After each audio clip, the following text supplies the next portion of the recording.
कार्तिकेय पूर्ण पृथ्वीची परिक्रमा करून आले, तरी सुद्धा ते हरले. पण शेवटी त्यांना समजलं खरं जिंकणं म्हणजे काय.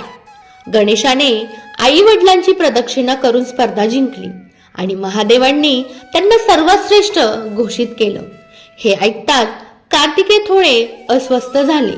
ते म्हणाले, मी संपूर्ण पृथ्वीची 3 वेळा परिक्रमा केली, मग विजय गणेशाला कसा? त्यांच्या मनात राग आणि प्रश्न दोन्ही होते.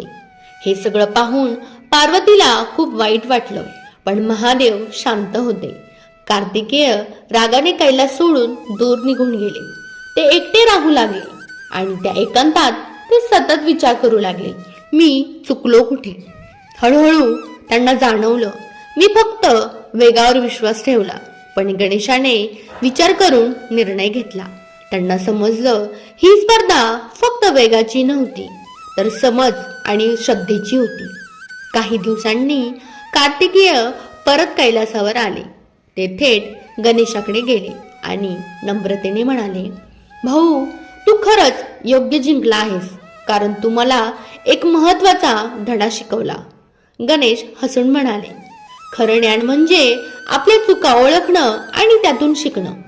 त्या दिवसानंतर कार्तिकेयचा राग पूर्णपणे शांत झाला आणि दोन्ही भावाचं नातं आणखी घट्ट झालं.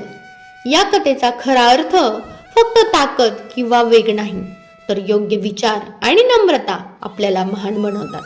जर तुम्हाला ही कथा आवडली असेल तर कमेंटमध्ये नक्की लिहा, गणपती बाप्पा मोरया. आणि अशाच कथा ऐकण्यासाठी आपल्या चॅनलला फॉलो करा. हर हर महादेव.